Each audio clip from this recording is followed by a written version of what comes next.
Eh, muy buenas tardes. Estamos en una de los encuentros ya tradicionales en nuestro Instituto de Investigaciones de Historia del Derecho, que se realizan los días jueves a las 15 y que hoy me toca estar cubriendo el espacio, porque no voy a utilizar la palabra reemplazo, porque mi colega Viviana Krugel es irreemplazable para estas cuestiones.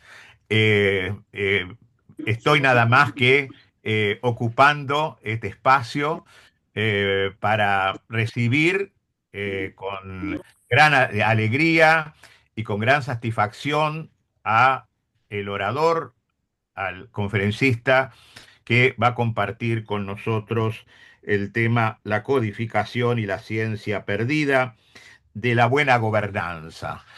Me refiero a una figura de nivel internacional, eh, a Alain Wijffels, que es licenciado en filosofía por Amberes, en derecho también por Amberes, y Lovaina, criminología Lovaina, derecho canónico Lovaina y Lovaina la Nueva, derecho romano París II e historia medieval Lovaina la Nueva.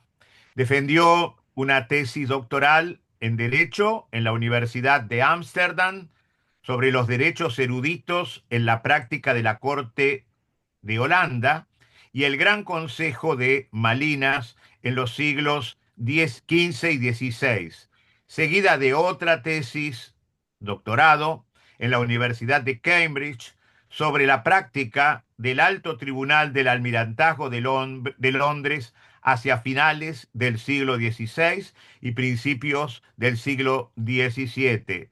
La Universidad de Cambridge le otorgó también el doctorado en letras por su obra histórica. Ha sido profesor e investigador en las universidades de Amberes y de Ámsterdam, Research Fellow en el Churchill College de Cambridge, Fellow Commoner en el Trinity Hall también de Cambridge y Alexander von Humboldt Foundation, Visiting Scholar en la Universidad de Tubinga y en el Instituto Max Planck de Historia Jurídica Europea de Frankfurt. Ha sido profesor visitante en las universidades de Bruselas, Frankfurt, Nantes, París II, París XII y fue nombrado titular de la cátedra Franqui en la Universidad de Gante. Actualmente es profesor emérito de las universidades de Leiden, Lovaina, Lovaina la Nueva. Es miembro de varios comités científicos y editoriales. Sus proyectos de investigación actuales giran alrededor de las relaciones entre la Liga Hanseática alemana e Inglaterra entre los siglos XV y XVII. Las principales obras jurídicas impresas de la tradición occidental, el papel de los juristas en el Trinity College de Cambridge en la Edad Moderna, los tribunales centrales y los tribunales supremos en los Países Bajos de los Habsburgos, la organización y procedimiento judicial, entre otras. Bienvenido, querido profesor, a nuestro instituto y con mucho entusiasmo y con un enorme agrado, aguardamos sus palabras. Afternoon to everyone again. I'm talking to you from Belgium, and I have been asked to give a paper here on codification, which slightly surprised me because the person, the colleague and friend who asked the organizers that I should speak about codification is himself a great admirer of codes, a codicophile, you might say.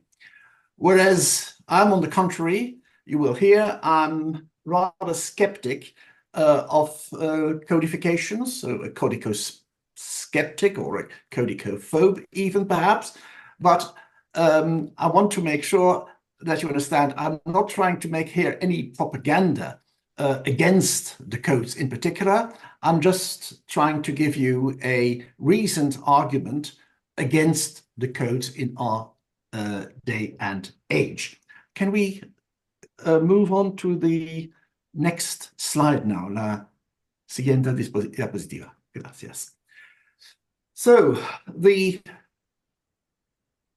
basic assumption I propose to you is that when jurisprudence started in the Western tradition, so when the universities and the law faculties were founded in the 12th and the 3rd centuries, and then jurisprudence, and I'll use the word in the sense of legal science, was essentially the science of the art of good public governance, which is something different from law schools, what law schools and what law faculties may do today. So the purpose of jurisprudence, the purpose of a legal education at the time, was to work out fair, efficient decisions with regard to conflict of interests. This was upstream of the political decision-making process. So before the rulers would make a decision, how did they have to be advised, counseled by university-trained lawyers so as to reach the right decisions? And then also downstream from the political decision making process, when you had litigation in courts, for example, or even when you had to implement the decisions through the executive agencies.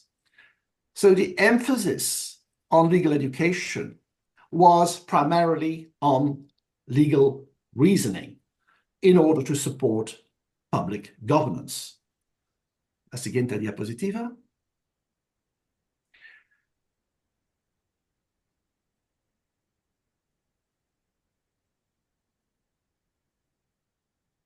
They were, as you certainly know, they were studying texts of Roman law and then canon law, depending on the faculty you were in, which were used for legal teaching. Now, most of these texts, whether in the digest or in the code or in the canon law compilations of the popes, or the decretals, were a form of casuistry. You had a case and a solution to the case.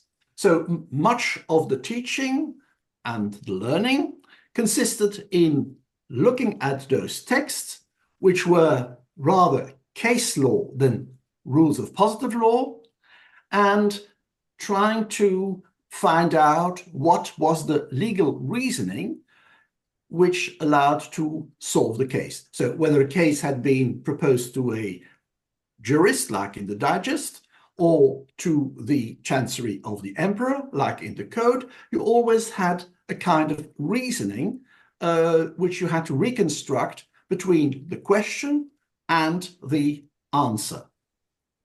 The following slide, thank you. Now, that legal reasoning did not follow, as we are used today, a general system or systematization of the law according to a taxonomy by subject matter. Today, when we learn the law, a great part of the curriculum is based on certain areas of the law: persons, family law, land law, tax law, constitutional law, and so on. That, until the 18th century, practically did not exist in the law schools and in the law faculties. So the reasonings were also very different. You were not bound by such a taxonomy, and you could very creatively borrow from one context to a very different area of the law, because we didn't have the law completely enclosed in a system. The next slide, please. That started changing by the second half of the 16th century. So the Middle Ages were over. And by then you can see a sustained effort over several generations, which tried to enclose, so to speak, legal rules by subject matter. That has been one of the great changes in legal methods between the late Middle Ages, the 16th century, and the following centuries. What you may call the usus modernus in a very broad sense meant that now lawyers were trained to approach a legal issue by subject matter, ratione materiae, and at the same time by merging the jus commune, Roman law, canon law, with the particular laws, the jura propria of their jurisdiction. And that movement of the usus modernus by the late 17th century and during the 18th century was then reinforced by what one calls usually the school of natural law, which gave even a broader, overarching systematization of the law. And if you combine these elements by the end of the 17th century and the 18th century of the usus modernus and the school of natural law, then you have actually the blueprint, the formula for codes, which will work by subject matter and which will usually merge elements of civil law tradition and of some national or pre-national tradition. Next slide, please. Quickly, for the 19th and 20th centuries, by then codes have appeared. The first codes in Western Europe appear during the second half of the 18th century. And then, of course, they develop very much as a typical gimmick, part of the toolkit of the nation states. And what you might call the proto-positivism, so the shift towards rules of positive law, which then make out the materials for the modern codes, that then makes way for the 19th century and early 20th century positivism. And even the other actors of the law, judges, scholars, case law and legal doctrine, will be very much influenced by that rule-oriented approach of the modern codes. Next slide, please. If we move then on towards the late 20th century, early 21st century, this is just a very, very short, brief history of jurisprudence, if you want. We see that legal education, that mainstream legal literature remained by and large attached to the ideal of a codified law inherited from the 19th century. Most of my colleagues in Western Europe, in the law faculties, remain attached to the code that dominates their specialism. However, there's been a growing problem. The codes, the codification system that started at the end of the 18th century was based on the rational taxonomy of the law, and that taxonomy has become increasingly inadequate. And therefore, the law-making process has been increasingly characterized by what one calls decodification, and legal specialisms are no longer underpinned by a general legal theory. So some of the elements which were absolutely vital for the emergence of codes have actually receded in our days. What does that mean for, next slide, please. What does that mean for public governance? Well, it means that the quest for just, efficient policies relies less and less on jurists, increasingly more on experts of social sciences. If you want upstream the political decision-making process to have expertise, you will ask economists, you will ask political scientists, and so on, but not primarily the jurists. So jurists have been in that process, long-term process, largely marginalized from public governance, whereas if you go back to the origins, as I said, jurists were at the heart of public governance. And codification is no longer perceived as a mirror of the values of good governance. Well, this was the prologue, the sort of the setting I want to make. The second part is going to be probably slightly easier. I'm just asking Leandro, shall we stop here or do I continue? No, please go on. Please go on. I can go on. Okay. Right. So what I'm going to do now is going to be quite a different register. If we can move to the next slide. It will be, if you want, yes, to the next slide, please.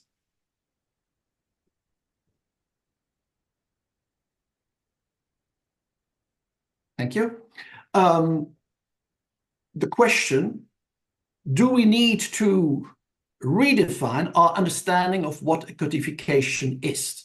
And so I propose a very swift, very quick flight over 1,000 years of codes from the year 1000, which is arbitrary, until the present day.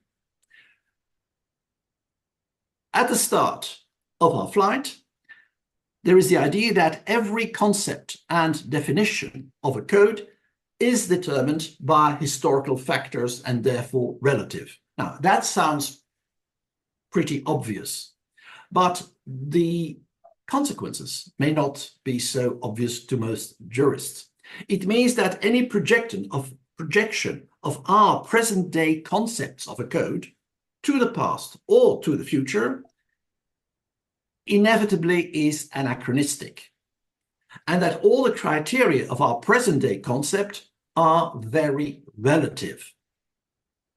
I can pass to the next slide. If you would make a very, very short history, resume of the code, well, it is a history from the scroll to scrolling.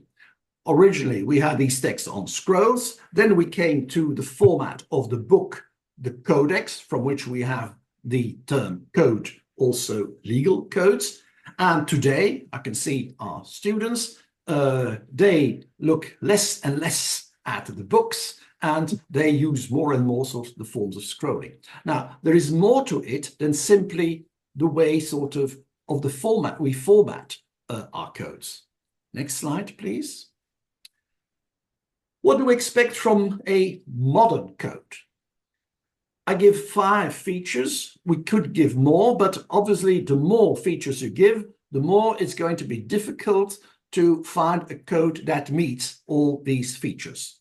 Well, generally speaking, we expect that a code be official, comes from a public authority, that within the subject matter it covers, it's supposed to be comprehensive. Thirdly, we expect it to be systematic. Fourthly, we expect it to have a register, a form of discourse that's performative normative. And finally, we also expect it to be exclusive. So in theory, no other source of law should cover the same topic. Next slide, please. Now, in theory, all these features ought to be united so that we meet the standards of a modern code. In practice, however, several of the features are never, at least entirely, implemented. And historically, you can say that no feature, none of these 5 features, was part of a code's makeup in every epoch. So there you can see already how relative these apparently very general and evident features of a code are. Next slide, please. As I told you at the beginning, I'm speaking from Belgium.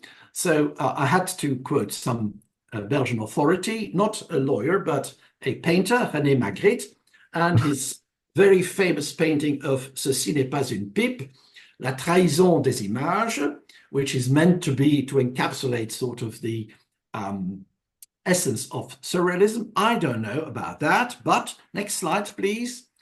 I would, on the next slide, I would venture. Yes, the next slide, please. Thank you. That you might just as well take the French Code Napoleon, the code par excellence, perhaps, and say, well, this is not a code, ceci n'est pas un code, and to say this is really the betrayal of jurisprudence, as I explained in my first part. I'll give a few examples. Next slide, please.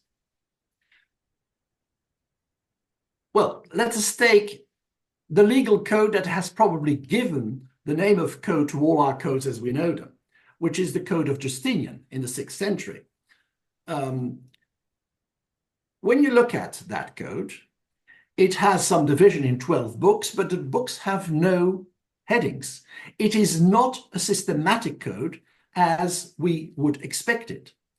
And even the sequence of titles and of the Constitution is not the way that we would conceive a code. What you do have is mostly official texts. They are mostly imperial constitutions you will find in the code.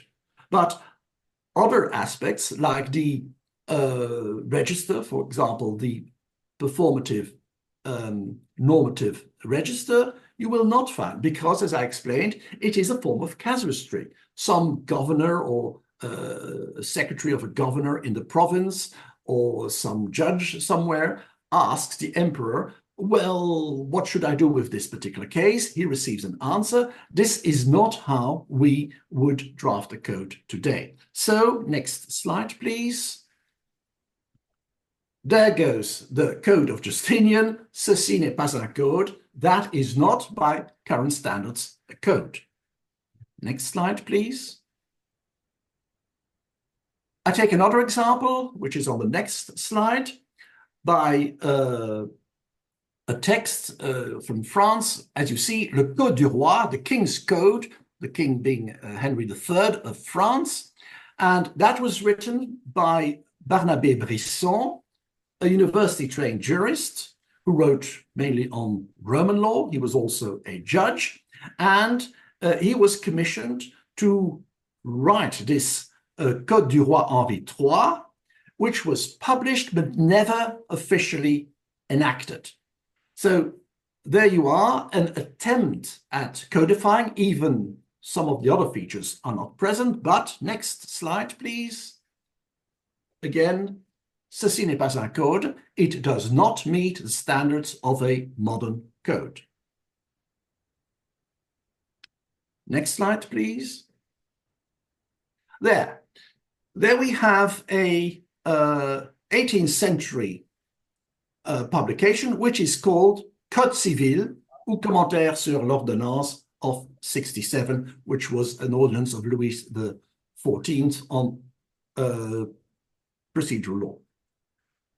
One of my favorite questions to the students, law students, is always, well, you see there Code civil on the title page, but why is this not a Code civil in our understanding?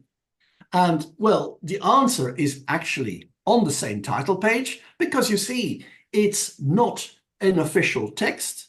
It's, in fact, a commentary on a royal ordinance, on a royal statute. So it's doctrine. So if only for that reason, there are other reasons as well. Next slide, please. Again, Le Code Louis, or Code Civil of Serpillon, does not meet our standards of a code. Next slide, please. I'm taking two examples, if I may, from Belgium, just to show that even at a more regional and local level, you have the same thing in the 18th century. Now, by then, codes are going to come out, real codes in the modern sense.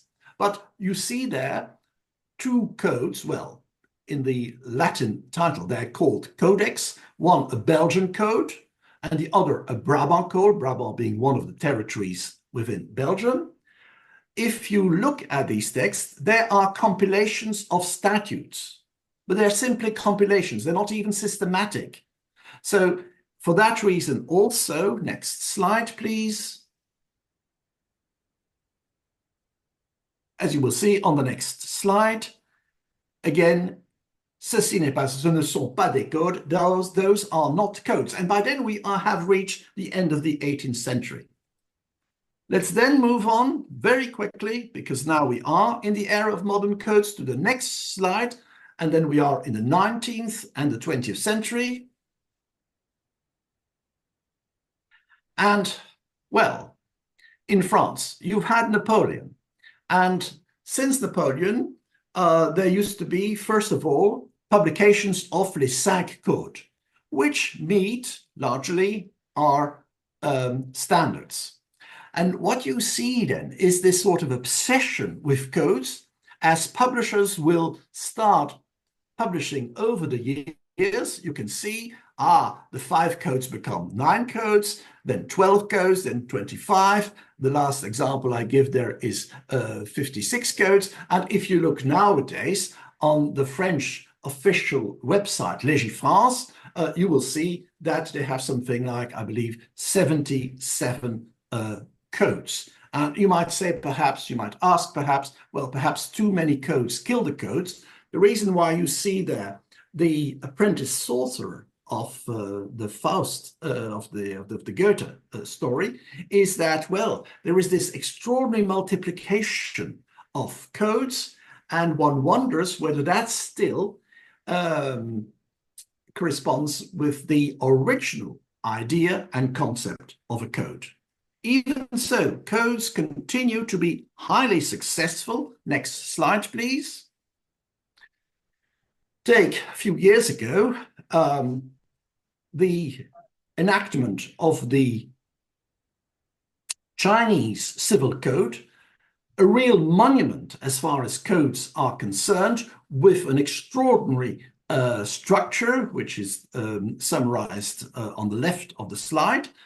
And when you see the original, the official website on the code of the Chinese government, they are very understandably proud of the achievement, and they say, well, this new Chinese code is in the line of, and then they cite the great examples of the Code Napoleon and of the German civil code, the BGB, but we have done better, we have surpassed them. So you see, for nation states, it's still seen as essential part of the toolkit. Next slide. I'm coming towards the end by quoting a very, very well-known cliche from Portalis, so part of the preparatory works of the Civil Code, where he says that the people's codes are made over the course of time, but properly speaking, they are not made. And of course, for 2 centuries now, legal historians have all given their own interpretation of this idea of Portalis, but I'll just add a very short one on the next slide. It is fake history, Portalis' thing, because you should really correct his version by saying that codes of political systems are done, undone, redone in the course of time. But properly speaking, they are the result of the collective and permanent work of doctrinal and judicial actors. And so I come to my last slide, and it's time for landing after this very brief flight. What a code really is, and I'm talking here as a legal historian who is, you might have understood, rather critical of the function of codes. A codification, in my eyes, consists in the doctrinal consensus of the jurist community on a set of legalized issues. Now, that is, of course, not the orthodox opinion. That is not what we have understood so far by codes. And I realize that any communist opinion is relative, but that is not a problem. What I mean by that very practically, if as a legal student or a legal scholar, you are dealing with a problem, are you really going to have first of all a look at the code? Or is it not much more sensible to look at a number of textbooks, perhaps a few articles on the issue? And they will give you an idea of, well, how that issue is dealt with. And they will refer to statute law, including codes if there is a code. They will refer you to judicial decisions and so on. And then as you work your way, you can perhaps also look at the text of the code and also to judicial decisions. So the consensus does not preclude that there may be controversies. And sometimes controversies are so permanent, so strong that, yes, well, other lawmakers may intervene. Other lawmakers, which can be higher courts, or it can also be the legislative power with an enactment. But ultimately, how that enactment is going to be understood and how scholars will have to work, legal scholars will have to work with it, will depend on what they publish, their discussion. And so my idea is that, well, what really matters, what is a codification at any time, is the extent to which you have a relative consensus in legal doctrine, which is, of course, a far cry from thinking of codes as acts of a legislative power. And if, of course, if there is a controversy, if the scholars do not agree, then yes, then there may be, as I said, the lawmaker who intervenes, and that then, for those who like codes, that is the icing on the cake. But as you know, in English, icing of the cake can have two very different meanings, and I'll leave it to you to guess which meaning I would give it in this particular case. Last slide, please. Thank you very much. I hope this was, it was very brief, of course. We had to cover more than 1,000 years, but I hope it gives you at least a consistent alternative approach to codification. Thank you very much.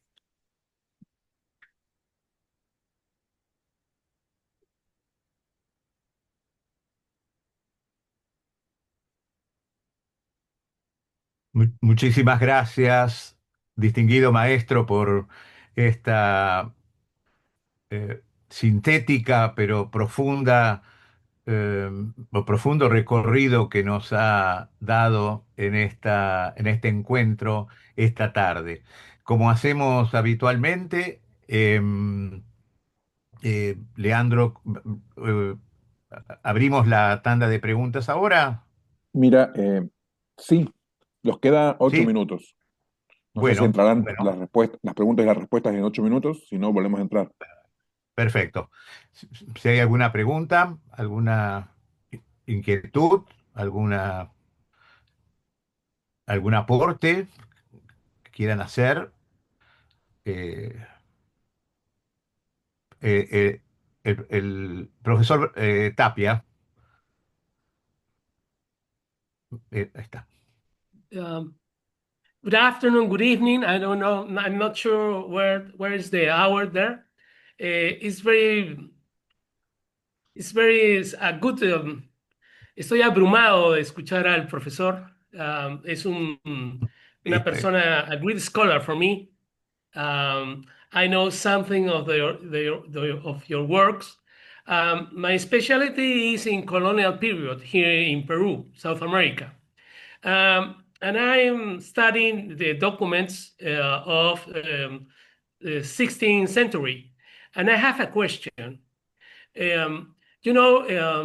Spanish Empire tried to make a compilation of all the rules for America. And they try to do so for last 120 years.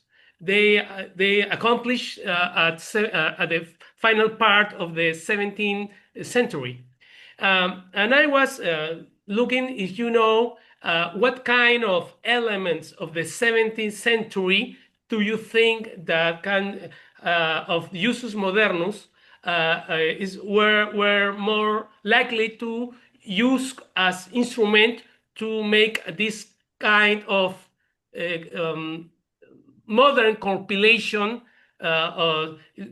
looking for a future codification? Because many authors I have already read, they're looking for the best way to put all together this a lot of thousands of rules. And in that effort, they were trying to put general and taxomatic materials. So what do you think at the 7th century will be the elements that this kind of people can use to do that kind of work? Thank you. Thank you for your question, which raises some very fundamental and essential issues about what is going on in the 17th century. When I refer to the term usus modernus as a modern method, it's mostly to differentiate it from what were the mainstream methods before. And one thing that one can say is the jus commune, the Roman and canon law jurisprudence, until the end of the 16th century, as I've said, does not differentiate mostly by subject matter. And what happens if you look at the legal literature, the new types of books, of law books that appear from the second half, especially from the 16th century. Of course, I'm brushing here very broadly. But you see more and more monographs on specific topics. And you also see that the wider books with a broader range of topics will rearrange the materials by topic. Now, if I had to give another lecture, I could give nuances of all that.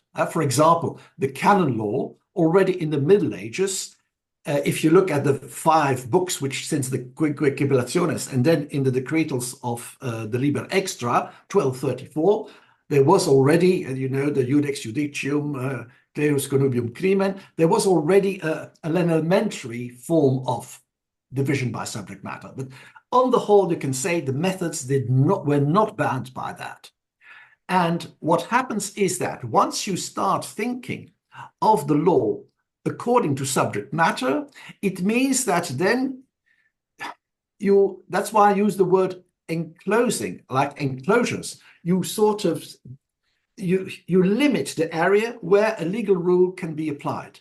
Yes, I saw until the 1600s or so, it was possible you had a case of international law and let's say, warfare at sea, and someone is going to quote a text from the Digest about the formalities of a testament. You couldn't do that today. Yes, you couldn't do that in the modern days. So what happens is you have this discipline that is imposed where you must more and more think by subject matter. Now, when it comes to writing up the text, for example, in your case of Peru, there is a similarity with, for example, what happened in Belgium, where I am, or in France in the 16th century, when the customs have to be written down. The point was that the jus commune, the jurisprudence, the legal science, did not provide really a system where you could say, okay, we're going to put, this is a rule of law of family, this is a rule of the land law, etc. That was not the case.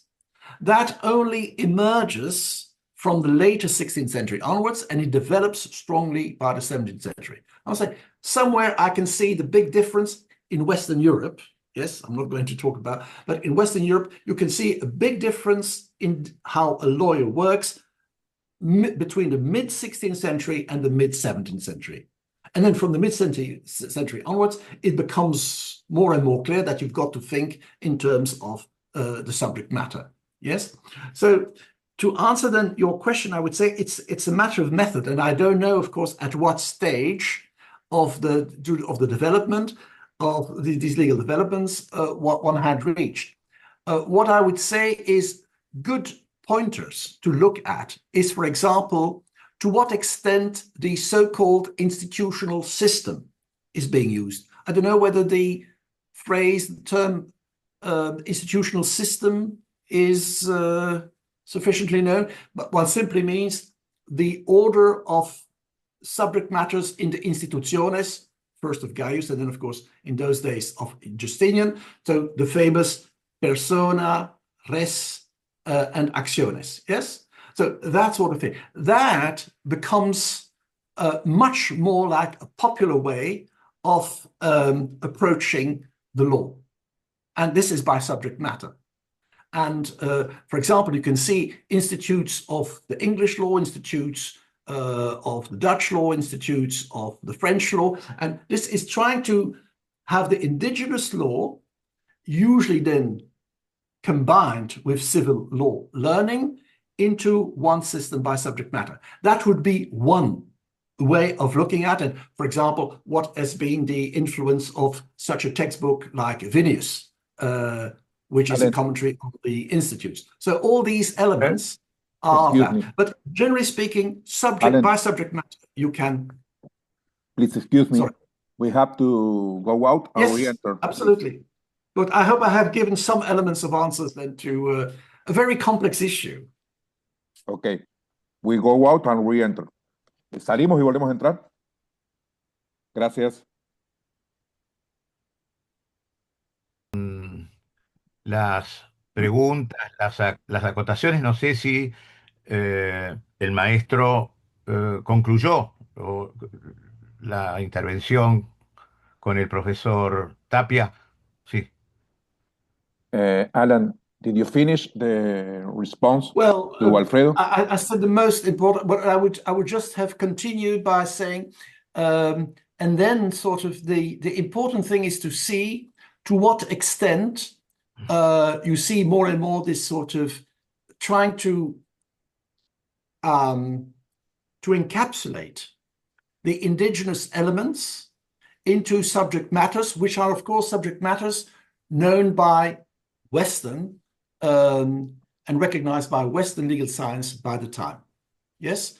Of course, I can imagine that for Peru, this will not have been only determined by the scholarly general jus commune developments of the usus modernus and so on, but also by, well, there was a very strong, since medieval times, strong statutory tradition of having, through the fueros, through the compilación, etc., to have statute law. And I imagine, but I'm not the expert on that, I haven't worked on those sources, but I expect that the categories that you find, that would be my first hypothesis to look at also, that those categories which had already been used and tested, you can say, in various Spanish statute law may also have influence. But the interesting point is to see to what extent does one use these Western categories, whether they come from Western indigenous law or from the Western jurisprudence of the civil law, of the jus commune, and to what extent is it those categories one projects on for example, indigenous law in Peru, or to what extent, I don't know, that's all question, but that is for you. To what extent one sometimes say, oh, well, this is something that doesn't fit at all, that doesn't fit at all in any of our categories, so we have to find a new category. And that would be quite remarkable, the way sort of how Western lawyers can think out of their boxes, literally, yes, to make a new boxes. But that is a wild hypothesis, just to end my answer to your very complex and interesting question. Thank you. No, thank you. El profesor Pérez Galaviz lo dejo en uso de la palabra. Muchas gracias, don Alejandro. Thank you very much, Professor Alain. Thank you for your excellent presentation. In Mexico, codification is a fundamental pillar of civil law, which precisely is my area of specialization. However, I believe it is essential to consider alternative approaches to the practice of law. Do you think codification might lose the prominence it currently holds in the future?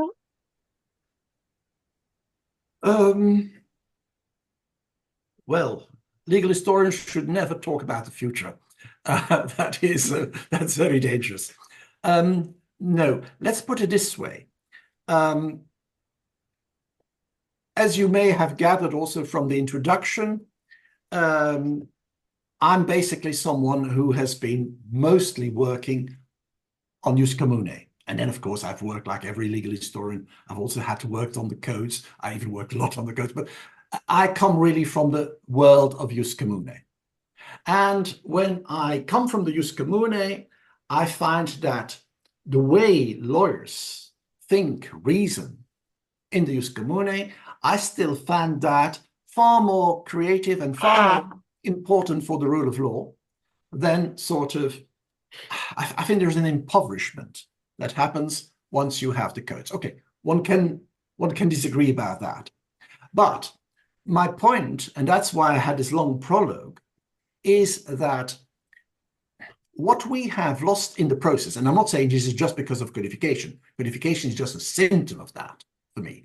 What we have lost in the process is the original vocation of the lawyer as the specialist in the art of good governance. And that is a terrain we have lost to basically the social sciences. Yes? And so, well, if you make a caricature, you can say, once decisions have been made, yes, well, just let the lawyers sort of put it technically in the form of a statute or a code or something like that. So it's a bit of a caricature, but I think it expresses somehow the loss.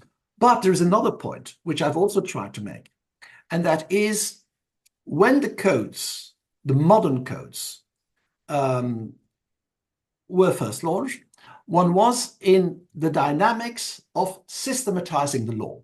I refer to the school of natural law, a general taxonomy, and I use the word taxonomy, and I now make I take advantage of your question to come back to this issue.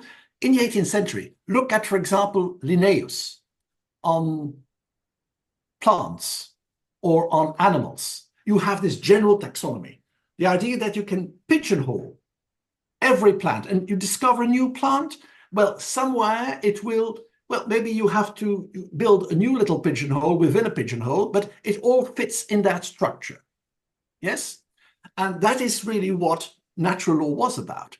Everything fitted in the big system, taxonomy, of rational thinking in the 18th century.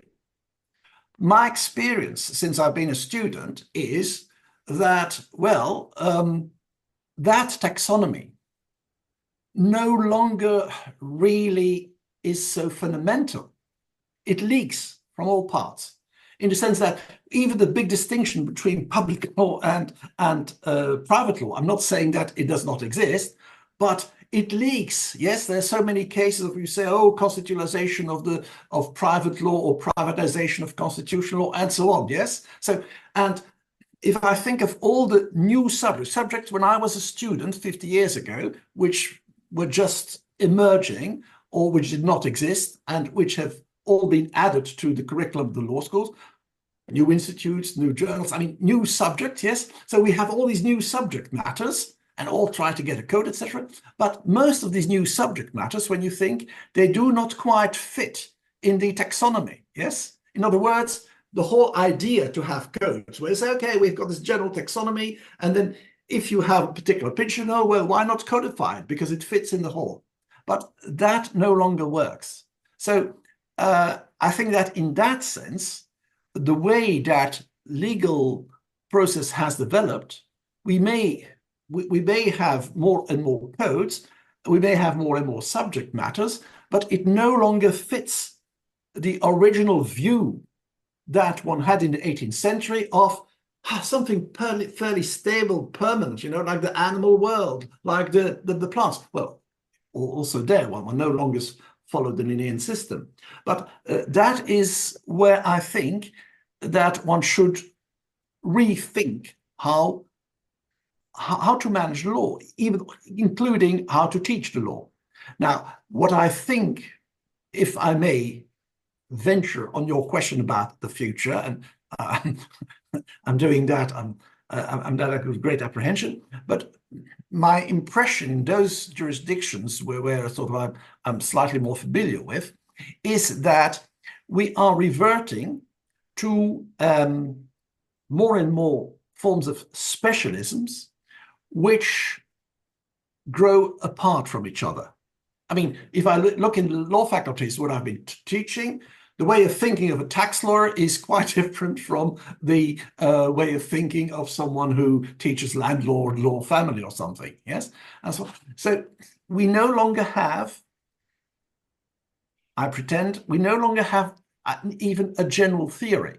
Yes, so we're reverting more sort of to a little bit what a situation that I know from the 16th, early 17th century, where one sort of is focusing on a very particular topic, usually because there's a title in the digest or in the code of that. So but without a general theory, which is all-encompassing. When I was 50 years ago a student, private law was supposed to give you a general theory. But that is no longer accepted. I mean, tell the constitutional lawyer today that his constitutional law is based on a private law theory. They will not accept it, yes? The sociology of the law schools has changed as well. So I'll give you, finally, to answer your question, the example of the very recent, well, it's still not entirely finished, we have had a so-called recodification of private law in Belgium the last few years. Last 5 or 6 years. And some of my colleagues, legal historians, really see that as, oh, well, finally, because we still had the Code Napoleon with some changes, but it was basically the Code Napoleon. And so that has now been replaced by a Belgian code, yes, the last 5 or 6 years, after more than 200 years. The idea is, and had a great debate with some colleagues about that, can we speak of, most of my colleagues will, and certainly the lawyers, positive lawyers, will say that was a recodification, yes? And we have a new Belgian code.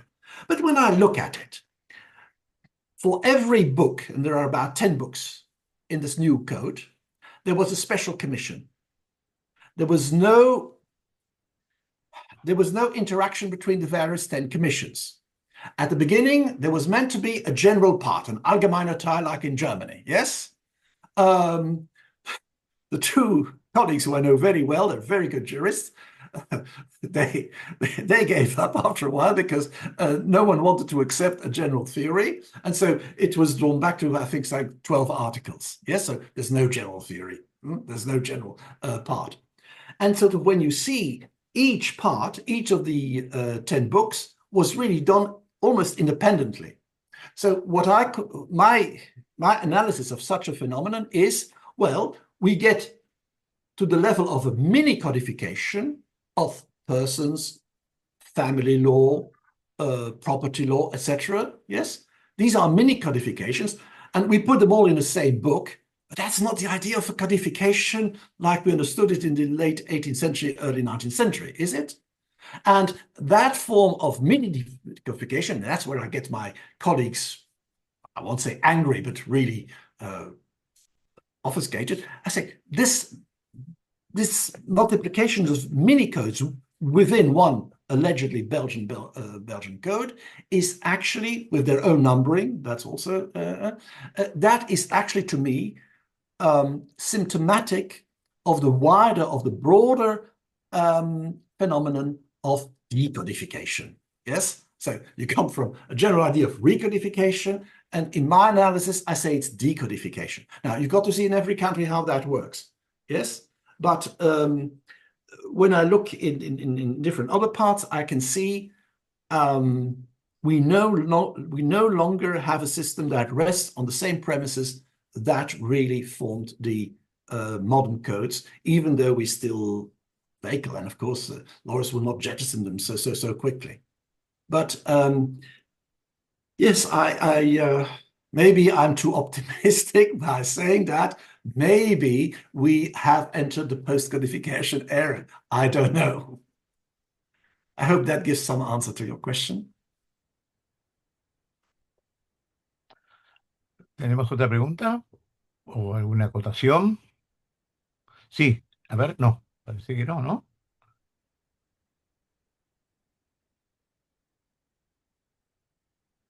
¿No? Bueno, Por lo que veo, me parece que no, Alejandro. no, no hay más, ¿no? Bueno, thank you, Magister, for your magnificent class. Thank you for your patience. Thank you for your time and passion and good humor. Thank you. Well, Y thank you for the invitation. gracias una vez más por esta magnífica presentación que nos ha hecho el profesor, que nos ha dejado muchísimas aristas, ¿no? Que van a quedar en nuestro pensamiento y vamos a tener que repasar bastante. Creo que esto ha sido un logro magnífico de nuestra querida Viviana. Y bueno, los esperamos el próximo encuentro, el jueves, como siempre, a las 15. Y bueno, hasta el próximo encuentro. Y nuevamente, gracias, maestro. Gracias, maestro.